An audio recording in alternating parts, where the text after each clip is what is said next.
রাধে রাধে বন্ধুরা, অমৃত কথা বাংলা চ্যানেলে নতুন পর্বে আপনাদের সকলকে স্বাগত জানাচ্ছি। ভগবান হনুমানজির অশেষ কৃপা পেতে অবশ্যই কমেন্ট বক্সে লিখুন জয় শ্রীরাম, জয় হনুমান। এই পর্বের বিষয় হলো হনুমান জয়ন্তীর দিন ভগবান হনুমানজির সহজ সরল পুজো পদ্ধতি ও পুজোর মন্ত্র। হনুমান জয়ন্তীর দিন মহিলারা হনুমানজির পুজো কি করতে পারবেন সবটাই জানবো এই ভিডিও থেকে। ভিডিওতে যাবার আগে অমৃত কথা বাংলা চ্যানেলটিকে অতি অবশ্যই লাইক করুন, কমেন্ট করুন, শেয়ার করুন, ধার্মিক নোটিফিকেশন ঘন্টাটি বাজিয়ে দেবেন।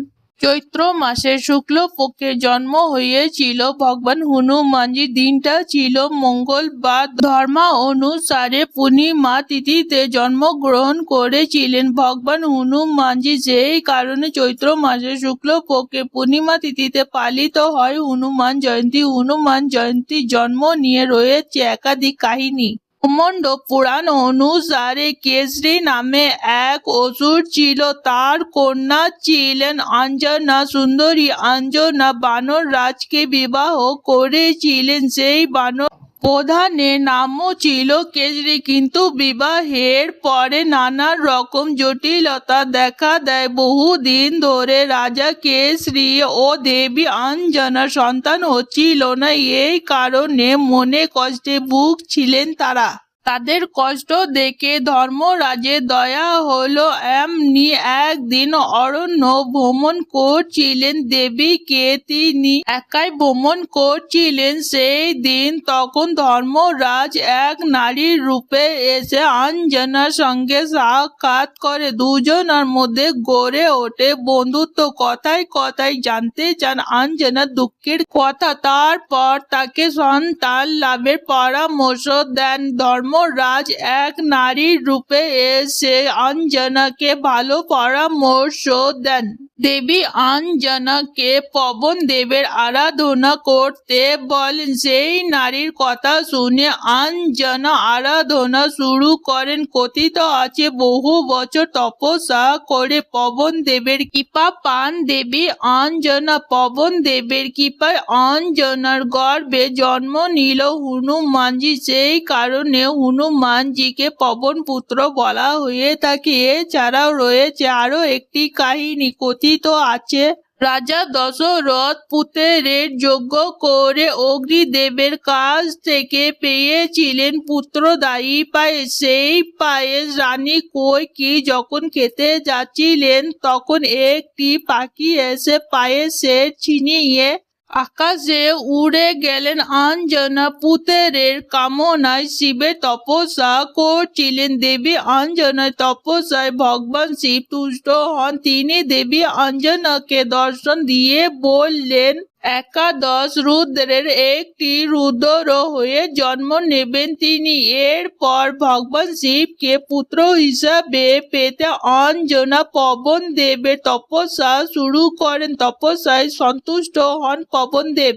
এমন সময় সেই পাখি পায়েস নিয়ে উড়ে যাচ্ছিলেন। সেই পায়েসের কিছুটা অঞ্জনার কাছে এসে পৌঁছায়। সেই পায়েস গ্রহণ করে দেবী অঞ্জনা। তখন তিনি গর্ভবতী হন। পুরাণ অনুসারে হনুমানজির জন্ম হয়েছিল দেবী অঞ্জনার গর্ভে। ভগবান হনুমানজির মা দেবী অঞ্জনা ছিলেন পুঞ্জিকা স্থলী নামে একজন অভিশপ্ত স্বর্গীয় পরী। তিনি নিজের আচরণের জন্য একজন ঋষি দ্বারা অভিশপ্ত হন। সেই ঋষি তাকে রাজকুমারী হবার অভিশাপ দিয়েছিলেন। অভিশাপ অনুসারে তার জন্ম হয় বানর কুলে। সেখানে তার বিবাহ হয় কেশরী নামে একজন বানর প্রধানের সঙ্গে।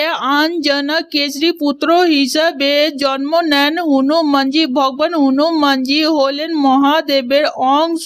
জানা যায় ভগবান বিষ্ণুর রাম অবতারে জন্ম নেবে বলে স্থির করেন। তখন ভগবান শিব হনুমানজির রূপে জন্ম নেন। নিজের পুরো যাত্রা ব্যাপী রামের সেবা করেছিলেন হনুমানজি। এরপরে জেনে নেওয়া যাক মহিলারা কি হনুমানজির পুজো করতে পারবেন। এই প্রশ্ন অনেকের মনে আসে। শাস্ত্র বলেছে মহিলারা অবশ্যই পুজো করতে পারবেন। এর কয়েকটি নিয়ম আছে, সেই নিয়মগুলি জেনে হনুমানজির পুজো করতে হবে মহিলাদের। যেমন মহিলারা হনুমানজির পুজো করুন, কিন্তু তার মূর্তি স্পর্শ করবেন না। দূর থেকে হনুমানজিকে প্রণাম করুন এবং প্রদীপ জ্বালিয়ে হনুমানজির পুজো করুন। হনুমানের মূর্তি চরণ স্পর্শ করা উচিত নয়। মহিলাদের হাত জোড় করে দূর থেকে প্রণাম করুন। হনুমানজিকে অভিষেক করাতে পারবেন না মহিলারা, অর্থাৎ পঞ্চামৃত অভিষেক করানো যে রীতি প্রচলিত রয়েছে, সেই পঞ্চামৃত দ্বারা অভিষেক মহিলারা করাতে পারবেন না। হনুমানজির পুজোর পৈতে নিবেদন করতে পারবেন না মহিলারা, শুধুমাত্র পুরুষরাই তাকে পৈতে নিবেদন করতে পারবেন। হনুমানজিকে সিঁদুর মাখানো হয়ে থাকে, তবে মহিলারা তাকে সরাসরি কখনোই সিঁদুর নিবেদন করতে পারবেন না। হনুমানজির পুজোর মহিলারা উপোস রাখতে পারবেন না। হনুমানজি সব নারীকে সীতা মায়ের রূপে দেখেন, তাই হনুমানজির সামনে মহিলারা সাষ্টাঙ্গ প্রণাম করবেন না, শুধুমাত্র হাত জোড় করে শ্রদ্ধা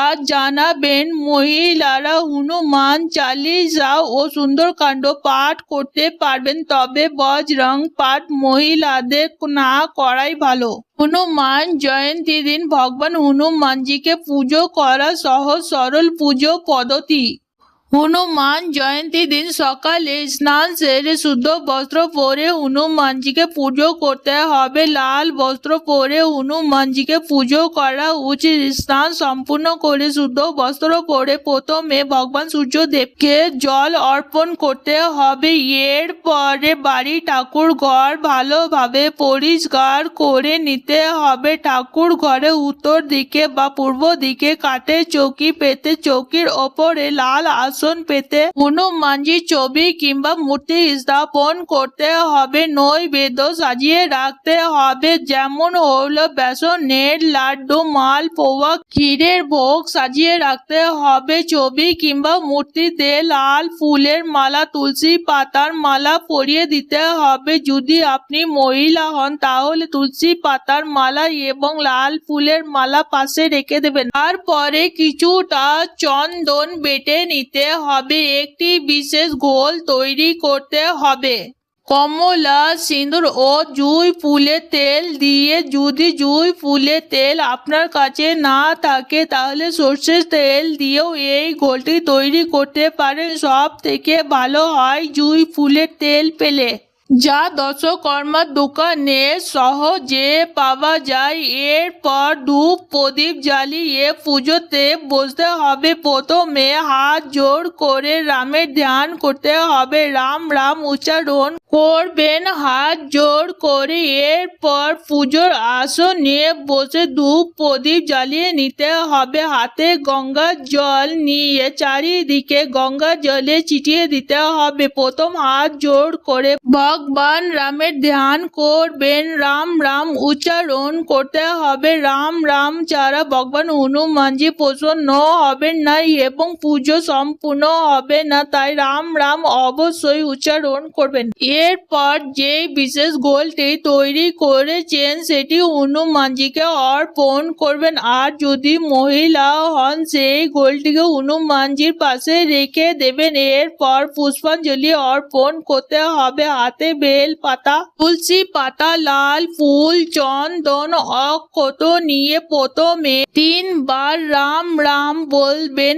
এরপরে মন্ত্রটি বলবেন, মন্ত্র যথা ওম নমো ভগবতে হনুমতে নমঃ। এই মন্ত্রটি বলে হনুমানজির পায়ে 3 বার পুষ্পাঞ্জলি অর্পণ করবেন। তারপর 1 বার, 3 বার অথবা 11 বার হনুমান চালিসা পাঠ করবেন। হনুমান চালিসার পাঠ সম্পূর্ণ হলে 108 বার রাম রাম উচ্চারণ করবে। রাম রাম ছাড়া ভগবান হনুমানজির পুজো সম্পূর্ণ হয় না।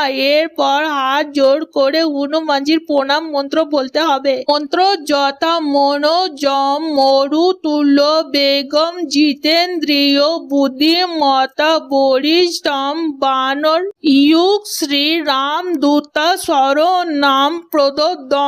এরপর বিধিবদ্ধ আরতি করবেন। পুজো শেষে বাচ্চাদের মধ্যে পুজোর প্রসাদ অবশ্যই বিতরণ করবেন।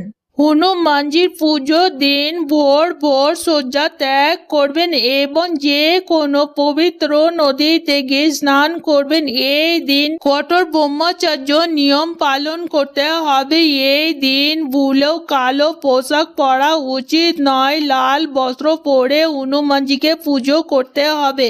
এই দিন নিরামিষী আহার গ্রহণ করতে হবে। সাত্ত্বিক ভোজন আহার করবেন। গরিব দুস্থ ব্যক্তিদের দান অবশ্যই করবেন। ব্রাহ্মণকে ভোজন করানোর চেষ্টা করবেন। হনুমান জয়ন্তীর দিন সাধারণ লবণ বা নুন খাবারে ব্যবহার করবেন না। এর পরিবর্তে সন্দুক লবণ ব্যবহার করবেন খাবারে। হনুমানজি পুজোর জন্য কি কি জিনিস লাগবে? তুলসী পাতার মালা, বেল ফল, বেল পাতা, লাল ফুলের মালা, কমলা, সিঁদুর, সর্ষে তেল বা জুঁই ফুলের তেল, মালপোয়া, বেসনের লাড্ডু, ক্ষীর ইত্যাদি জিনিস লাগবে। আজকের পর্ব এখানেই সমাপ্ত হলো। অমৃত কথা বাংলা চ্যানেলের সঙ্গে থাকার জন্য আপনাদের অনেক অনেক ধন্যবাদ। রাধে রাধে।